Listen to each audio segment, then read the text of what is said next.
Drive out the darkness. Come, Jesus, come.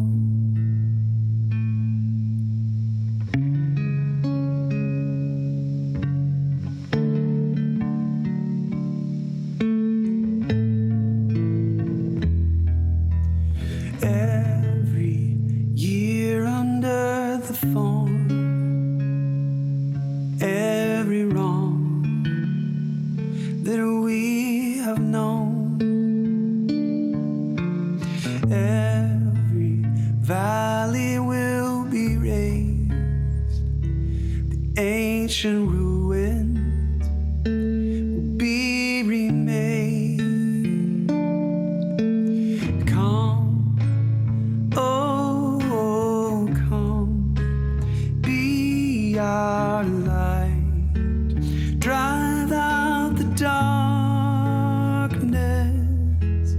Come, Jesus, come.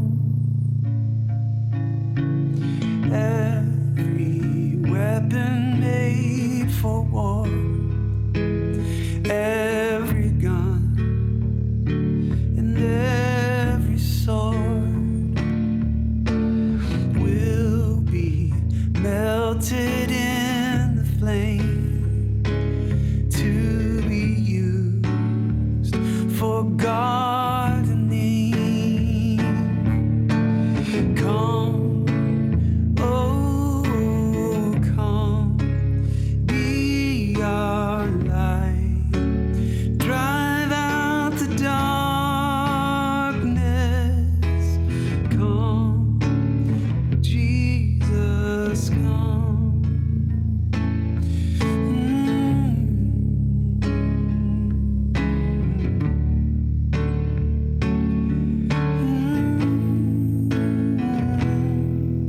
Come, Jesus, come.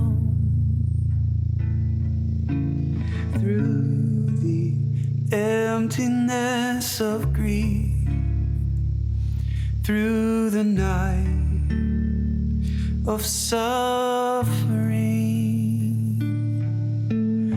in the loss and in the tears, God our comfort, oh, be near. Come, oh, come, be our light. Drive out the darkness. Come, oh, come, be our light. Drive out the darkness. Come, and all the violence. Come, do not be silent. Come, we cling to your promise. Come, break all injustice.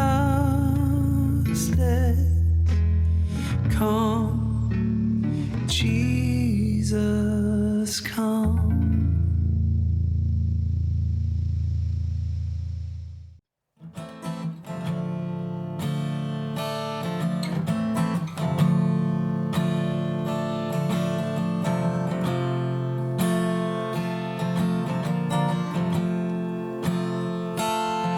You're not alone, I'm with you. I'm lonely too.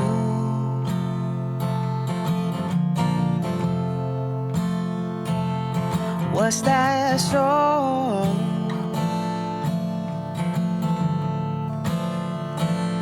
It can't be sure, by two.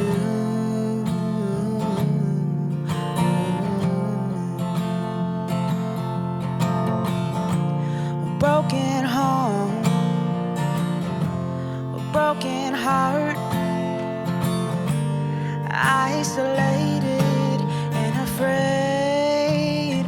Open up, this is a raid. I wanna get through to you.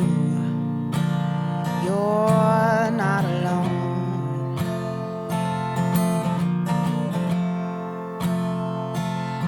You're not alone. Every night I stand in your place.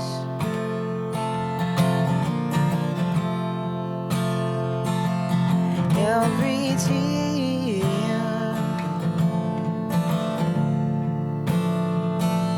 on every face tastes the same.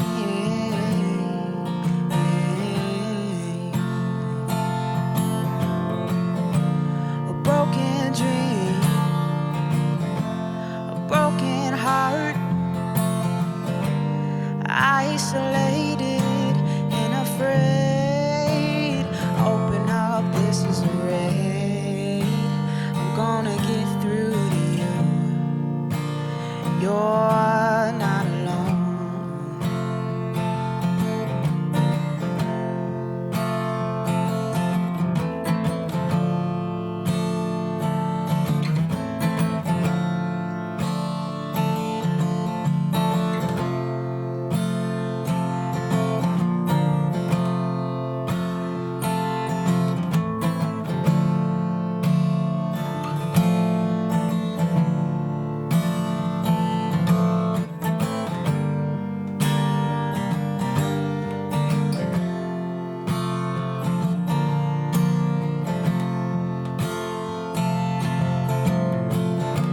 An open hand, an open heart. There's no need to be afraid. Open up, this is a raid. I wanna get through to you. You're not alone.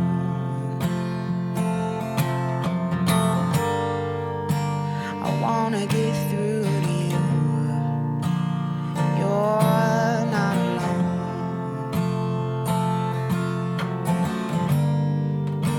I'm gonna get through to you. You're not alone.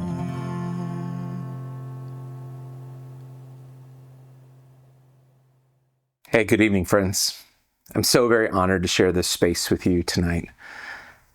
And I want you to know that whatever heartbreak or disappointment, anger, hurt, or grief that you bring into this moment, I just want to assure you, it all belongs. You belong. You don't have to put on a happy face or a brave face. You don't have to compartmentalize what you're going through because you're afraid that what you're actually feeling may make others uncomfortable or just be too much for someone else. You don't have to default to making sure that everyone else is okay. You get to acknowledge and honor whatever it is you're actually feeling. Whatever it is that your heart and mind and body are actually feeling. It belongs here in this space. You being fully you belongs. At the end of Luke's gospel account, we find two followers of Jesus walking along the road to a town called Emmaus. They had seen Jesus crucified in Jerusalem, but had no awareness of his resurrection. And so they're walking along the road, discussing how their hopes for a Messiah had been dashed.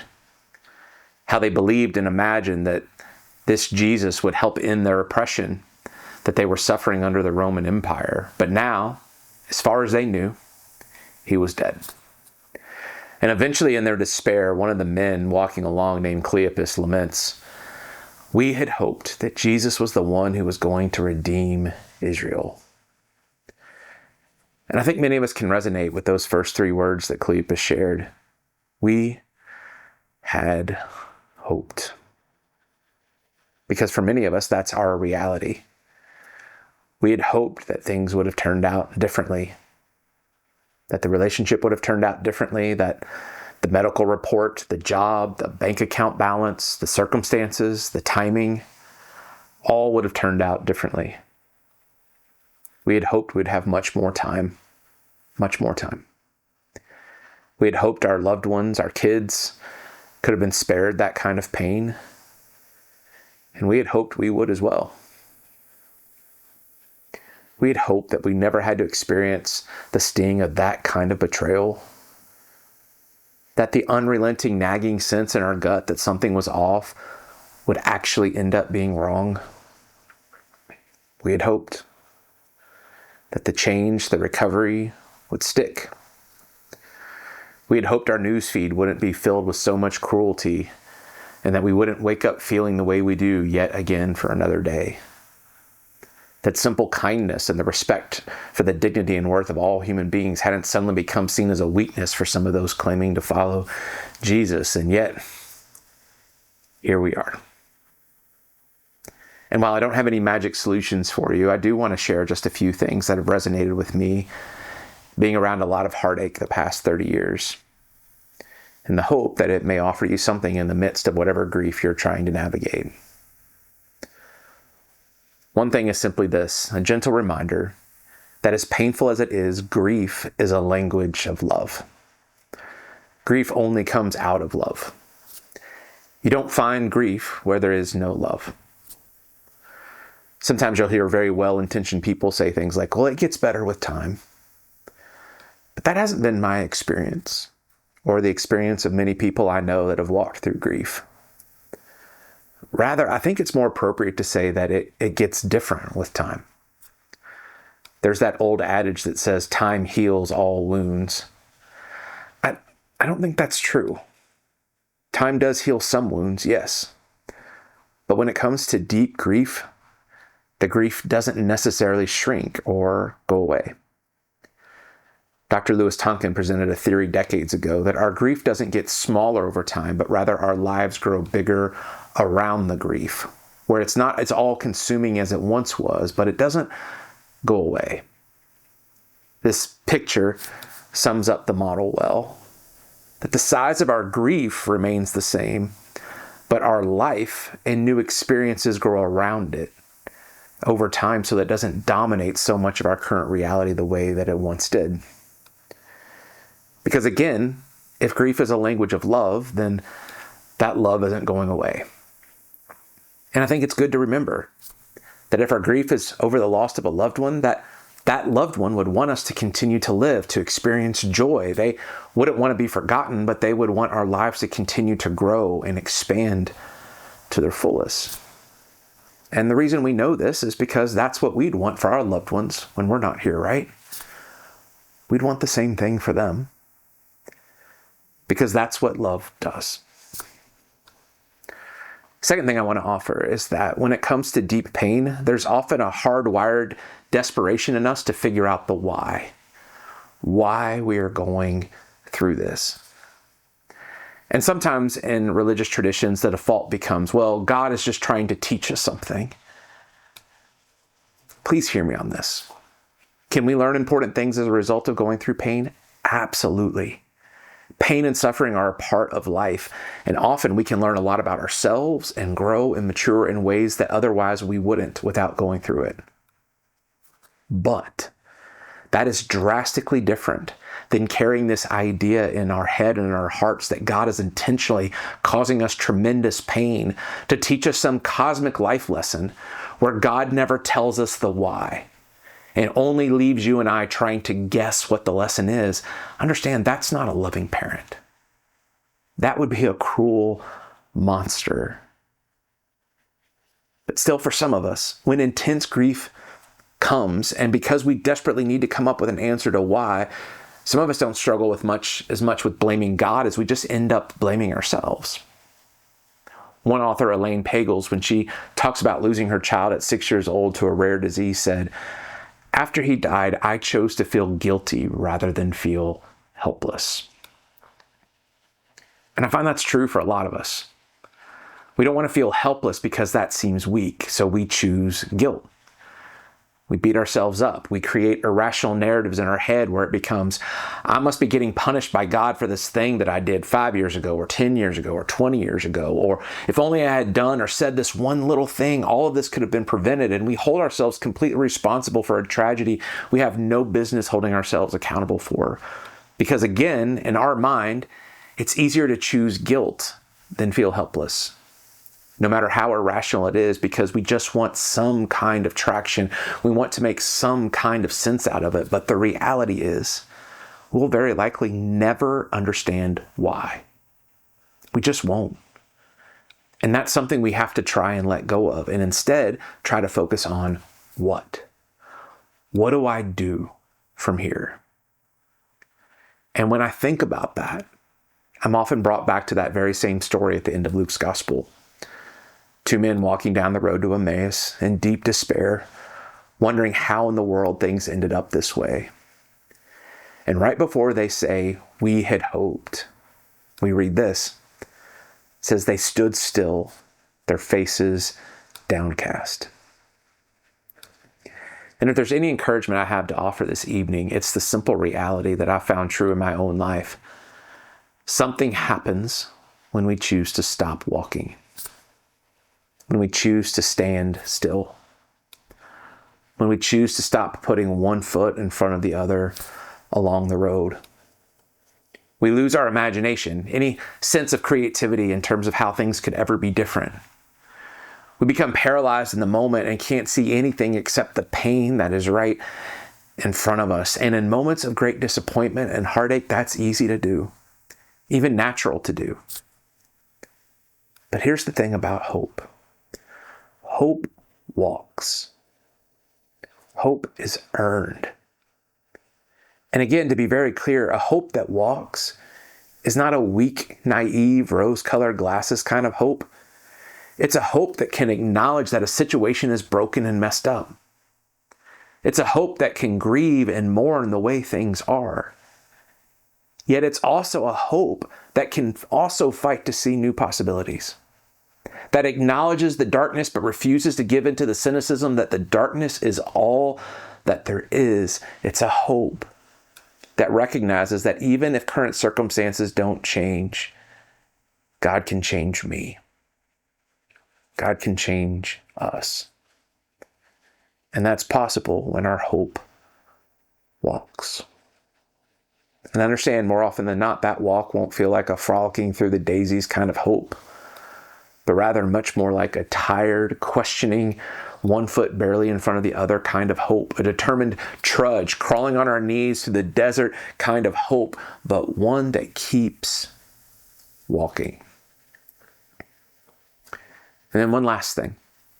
As you're walking through grief, I want to encourage you to be intentional about not grieving alone.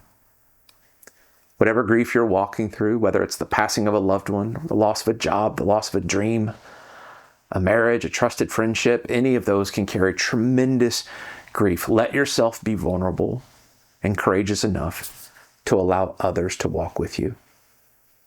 Doesn't mean you have to shout it from the rooftops to everyone, but there's this lie that our culture often hands us that when pain comes, we should just suck it up and push through.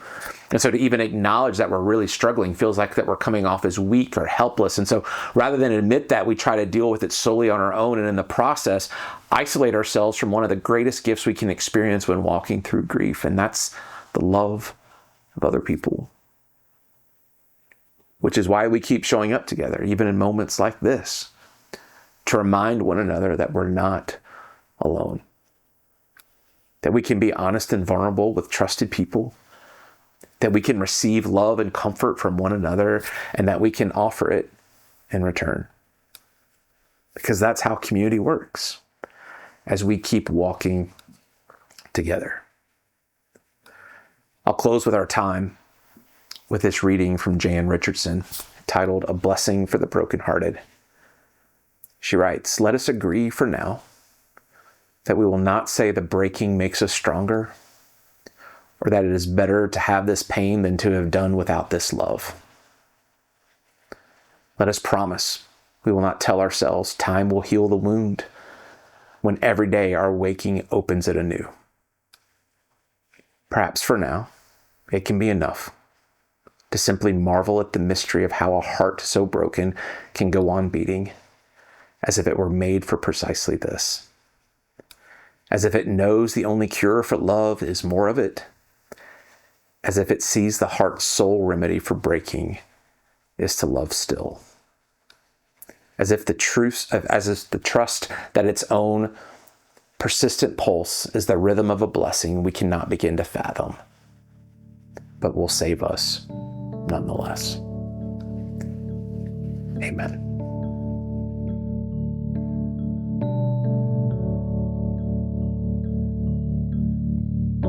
Oh my God, shine your light on us that we might live.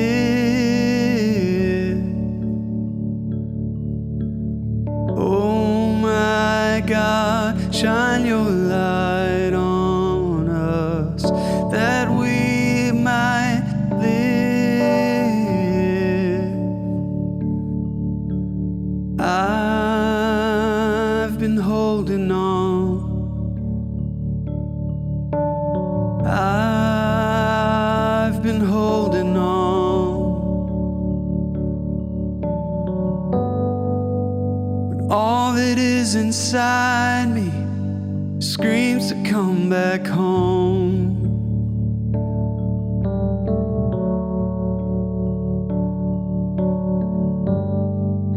And if you feel lost, if you feel lost, sing along. And if you feel tired, if you feel tired, sing along. And if you feel lost and tired, this is your song.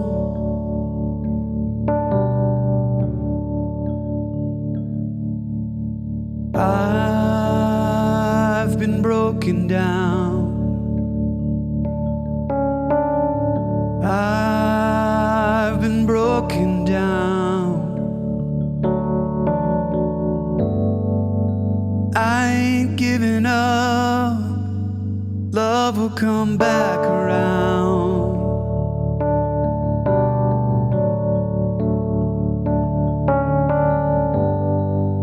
And if you feel lost, if you feel lost, sing along. And if you feel tired, if you feel tired, sing along. And if you feel lost and tired, this is your song. Hey, hey. And if you feel lost and tired, this is your song.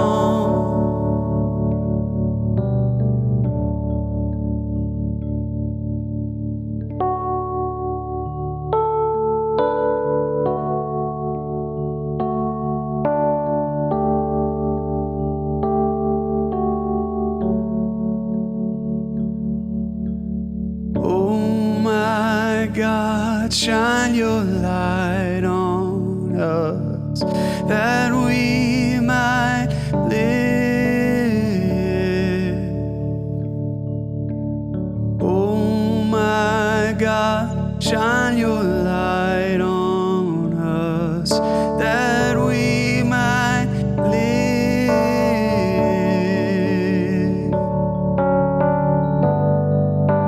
Shine your light, shine it down. Let your rescue come for us. We long to love. Shine your light, shine it down. Let your rescue come for us now.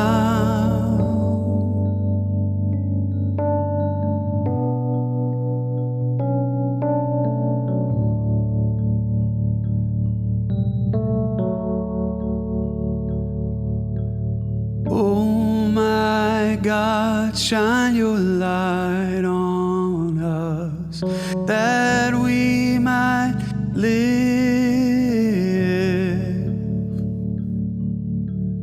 Oh my God, shine your light on us, that we might live.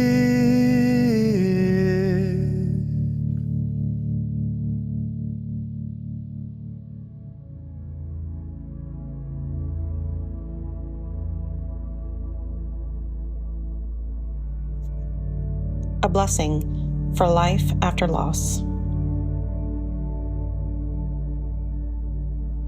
Blessed are you who feel the wound of fresh loss, or of the loss, no matter how fresh, that still makes your voice crack all these years later. You who are stuck in the impossibility, frozen in disbelief. How can this be? It wasn't supposed to be this way. Blessed are you, fumbling around for answers or truths to make this go down easier, who demand answers or are dissatisfied with the shallow theology and trite platitudes. Blessed are we who, instead, demand a blessing, because we have wrestled with God and are here, wounded, broken, changed. Blessed are we who keep parenting, who keep our marriages and friendships and jobs afloat, who stock the pantry. Because what choice do we have but to move forward with a life that we didn't choose, with a loss we thought we couldn't live without? One small step, one small act of hope at a time.